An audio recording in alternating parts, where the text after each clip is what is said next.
তাজা আঙ্গুরে 40% 40 না 80% জল থাকে, শুকনো আঙ্গুরে 10% জল থাকে। শুকনো আঙ্গুরের ওজন, শুকনো আঙ্গুরের ওজন কত? 250 কেজি হলে তাজা অবস্থায় মোট ওজন কত হবে? তাহলে এটাও দেখো, আমাদের এই অঙ্কটা অনেকটা ইউনিক টাইপের। তো দেখো, এটা খুব ইম্পর্টেন্ট। দেখো আঙ্গুরের, আমি এখানে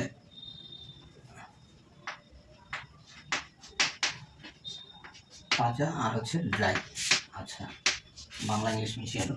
তো এখানে দেখো, তো আঙ্গুরের হচ্ছে দুটো পার্ট থাকবে, একটা জল জল অংশ আর একটা হচ্ছে কঠিন অংশ। তাহলে এখানে আমি জল লিখলাম ওয়াটার, আর একটা হচ্ছে সলিড, ঠিক আছে।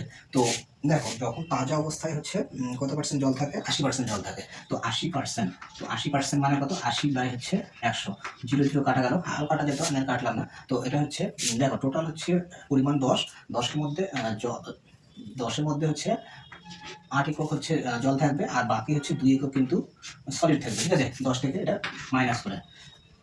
আচ্ছা, ড্রাই অবস্থায় কত পার্সেন্ট সেখানে জল থাকে? 10%। তো 10%কে আমরা পার্সেন্টেজে বের করলে এটা হবে, তার মানে 1/10। তাহলে টোটাল হচ্ছে 10 মিক্সার, তার মধ্যে হচ্ছে জল কত থাকবে? 1 ইউনিট থাকবে, আর বাকি এটা মাইনাস করলে কত হবে? 9। তাহলে 9 ইউনিট কিন্তু সলিড উপাদান থাকবে, ঠিক আছে। তো এবার আমাদের হচ্ছে মাথায় রাখতে লাগবে, আঙ্গুর হচ্ছে তাজা অবস্থায় হোক আর হচ্ছে ড্রাই অবস্থায় হোক, দুটো ক্ষেত্রেই কিন্তু হচ্ছে এই দুটো ক্ষেত্রে, এই দুই ক্ষেত্রে হচ্ছে আমাদের সলিড যে কম্পোনেন্ট, সলিড হচ্ছে উপাদান, সলিড উপাদানটা হচ্ছে সেম থাকবে।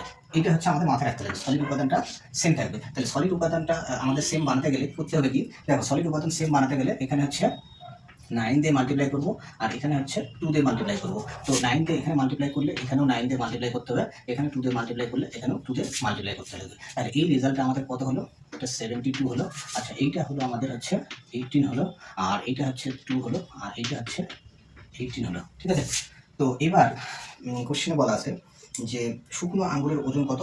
শুকনো আঙ্গুরের ওজন, দেখো শুকনো আঙ্গুরের ওজন কত হচ্ছে? শুকনো আঙ্গুরের ওজন এই দুটো হচ্ছে সাম করলে কত হচ্ছে? এই দুটো সাম করলে হচ্ছে 2 + 18, দ্যাট ইজ হচ্ছে 20। তাহলে 20 ইউনিট আমাদের শর্তটা, তাহলে কি হচ্ছে? শর্তটা হচ্ছে 20 ইউনিট। 20 ইউনিটের মান হলো 250 কেজি, ওকে। আচ্ছা, এবার আমাদের বের করতে হবে তাজা অবস্থায় আঙ্গুরের ওজন কত ছিল। তাহলে তাজা অবস্থায় আঙ্গুরের ওজন কত হবে? 18 আর হচ্ছে 72, 18 আর 72 যোগ করতে হবে, তাহলে 72 প্লাস হচ্ছে 18, তাহলে এটা কত হবে? এটা হচ্ছে আমাদের 0.8 90। তো 90 ইউনিটের মান বের করতে লাগবে। তাহলে 1 ইউনিটের মান কত হবে? 1 ইউনিটের মান হচ্ছে 250 বাই হচ্ছে 20, আর 90 ইউনিটের মান কত হবে? 90 ইউনিটের মান আমি এখানে লিখলাম মাল্টিপ্লাই 90 হবে। তো এটা হচ্ছে 0 0 ক্যান্সেল হয়ে গেল। আচ্ছা, এবার হচ্ছে আমাদের 2 দিয়ে এটা কাটলে হচ্ছে 45 হচ্ছে, 45 × 25, 45 × 25 হচ্ছে কত হয়? এটা 1125 হবে, ঠিক আছে। 1125, এটা একটা শর্টকাট পদ্ধতিতে মাল্টিপ্লিকেশন করা যায়। তো আমি এখানে সবটা দেখালাম না, অনেক সময় লেগে যাবে। তাহলে এক্ষেত্রে হচ্ছে তাজা অবস্থায় আমার আঙ্গুরের হচ্ছে ওজন কত হবে? এত কেজি। তাহলে এক্ষেত্রে সঠিক আনসারটা কিন্তু হচ্ছে আমাদের অপশন নাম্বার ডি।